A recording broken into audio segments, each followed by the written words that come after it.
भोली ननद, चालाक भाभियाँ। माया अपने तीनों बच्चों से बहुत प्यार करती है और उन्हें अच्छी परवरिश देती है। मीरा, जो कि माया की इकलौती बेटी है, बचपन से ही भोली भाली और सीधी है।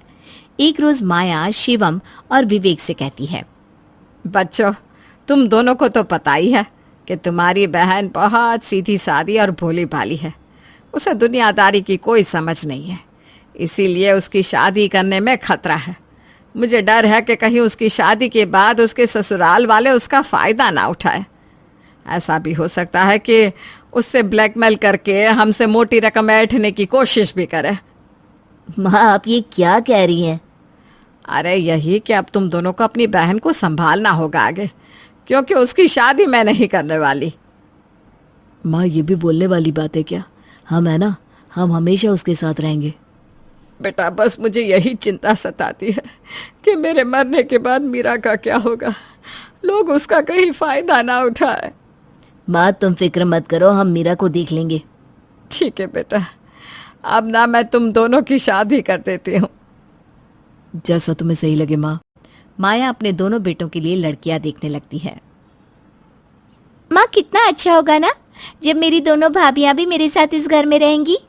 हाँ बेटा, लेकिन कोई अच्छी लड़की मिल जाए तब तो। इधर एक साथ माया के दोनों बेटों के लिए रिश्ता आ जाता है। राशि और अनु दोनों के परिवार वाले एक साथ ही माया के घर पहुंचते हैं। आप दोनों एक साथ आए, सब भगवान की कृपा है।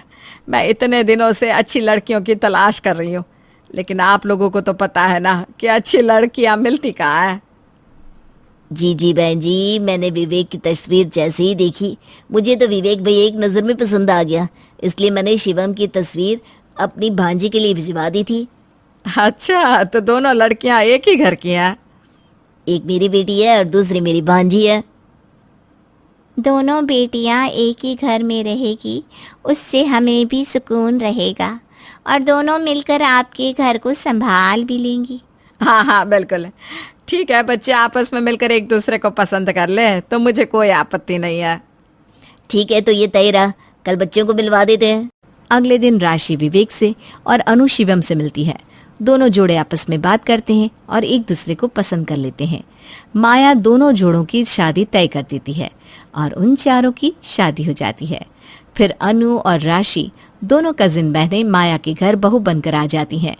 दोनों भाभियों की गृह प्रवेश के समय मीरा कहती है, अब मेरी दोनों भाभियां आ गई हैं, अब तो मैं और भी आराम से रहूंगी। आओ आओ भाभी, अंदर आओ। दोनों घर में आ जाती है। मीरा को देखकर अनु और राशि को अजीब सा लगता है और मीरा दोनों की आंखों में खटकने लगती है। मीरा राशि के कमरे में जाकर बैठ जाती है। मीरा को देखकर राशि का दिमाग गर्म हो जाता है और वो विवेक से कहती है, इसे इतनी भी समझ नहीं है, ये इस वक्त हमारे कमरे में आ गई। अरे यार, मीरा को कुछ समझ नहीं है, वो बच्ची है, मैं उसे अभी समझाकर बाहर भेज देता हूँ। भाभी चलो ना, हम सब लूडो खेलते हैं। मीरा, भाभी अभी थकी है ना, उसे सोने दो। कल तुम्हारा जितना मन होगा उतना खेलना। अभी तुम भी जाकर सो जाओ, चलो। ठीक है भैया। अगले दिन सुबह मीरा अनु के कमरे में चली जाती है। मेरे कमरे का पंखा खराब हो गया है, मैं यहीं सोऊंगी। क्या बोले जा रही हो तुम? ये मेरा कमरा है, चलो निकलो मेरे कमरे से। नहीं, मैं यहीं रहूंगी, ये मेरे भैया का रूम है। अनु, तुम क्या बच्चों की तरह इससे बहस कर रही हो? ये बच्ची है, मैं बात करता हूँ ना इससे। शिवम मीरा को समझाते हुए प्यार से कहता है, मीरा, भाभी अभी अभी आई है ना, तो उसे आराम से रहने दो। चलो हम दोनों माँ के कमरे में चलते हैं।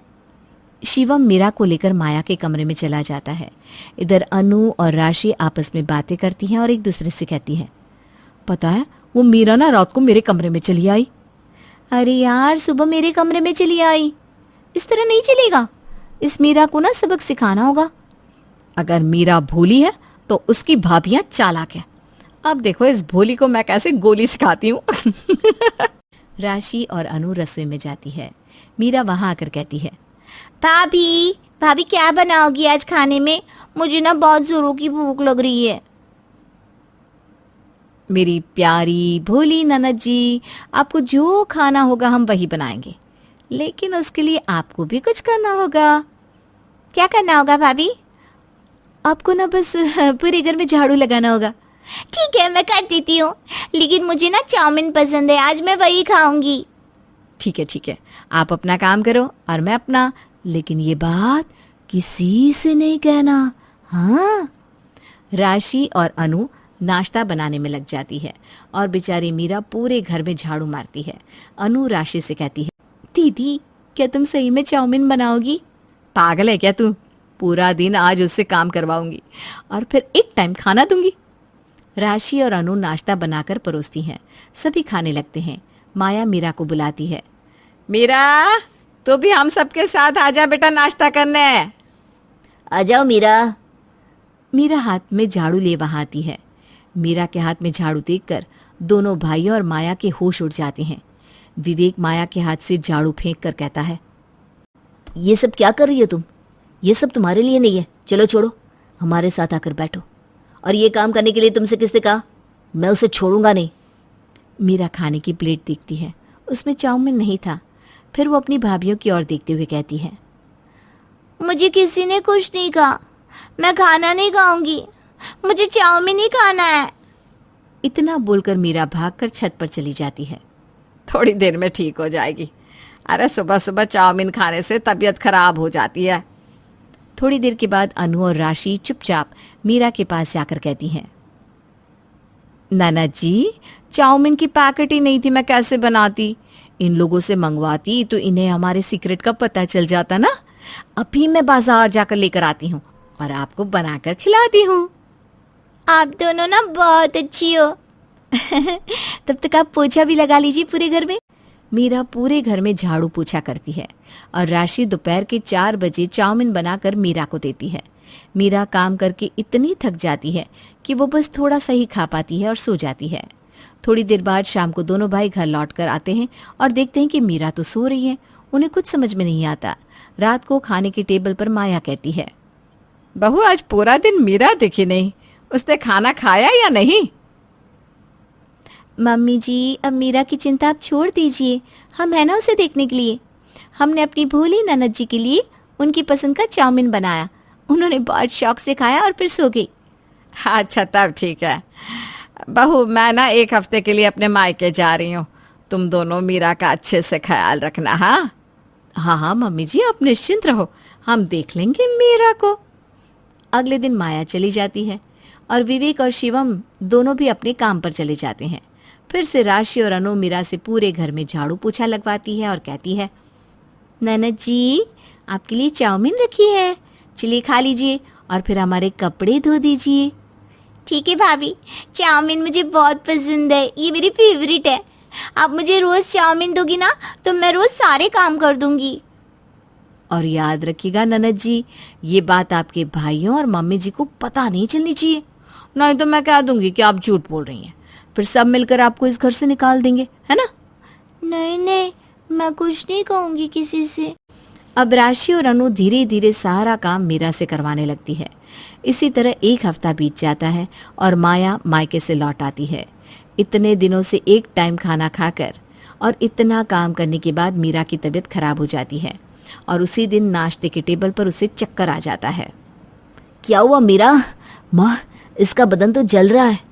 विवेक और शिवम मिलकर मीरा को तुरंत कमरे में ले जाते हैं और डॉक्टर को बुलाते हैं। डॉक्टर मीरा को चेक करके कहता है, अपनी क्षमता से ज़्यादा काम करने से और भूखे रहने के कारण ये सब हुआ है। थोड़े दिन आराम करने से ये सब ठीक हो जाएगा। डॉक्टर दवाइयाँ देकर चला जाता है और ये सब सुनकर शिवम और विवेक का दिमाग खराब हो जाता है और दोनों अपनी अपनी बेवियों पर हल्ला करते हैं। हमने कुछ नहीं किया, चाहे तो आप ननद जी से पूछ लीजिए। मीरा के उठने के बाद माया उससे पूछती है, लेकिन वो कुछ नहीं बताती और कहती है, माँ, भाभीयों ने कुछ नहीं किया, इसमें उनकी कोई गलती नहीं है। अगले दिन वापस से मीरा घर के काम में लग जाती है, पर अब माया अपनी पूरी नज़र दोनों बहुओं पर रखती है। जैसे ही राशि और अनु चाउमीन बनाकर मीरा के पास जाती है, माया उनका पीछा करती है। ननद जी, आप बहुत अच्छी हैं, इसी तरह से किसी से कुछ मत बताइएगा, हाँ? और हम इसी तरह आपको रोज चाउमीन खिलाते रहेंगे, है ना? ये सुनकर माया के पैरों तले जमीन खिसक जाती है और वो रोती हुई शिवम और विवेक को घर बुलाकर सब दिखा देती है। अपनी आंखों से ये सब कुछ देखकर शिवम और विवेक के तो होश ही उड़ जाते हैं। शिवम चिल्लाकर कहता है, अब बस मेरी बहन का फायदा उठाना बंद करो। मीरा तू डर मत, तेरे भाई कभी तुझे कहीं नहीं निकालेंगे। ये तेरी चालाक भाभिया तेरे भोलेपन का फायदा उठा रही है। चालाकियां ज्यादा दिनों तक नहीं चलती और सही आदमी के साथ की गई चालाकियां एक दिन बर्बादियों के सारे द्वार खोल देती है। मीरा रोते हुए माया के गले लग जाती है। विवेक और शिवम अनु और राशि को अपने घर और अपनी जिंदगी से हमेशा के लिए निकाल देते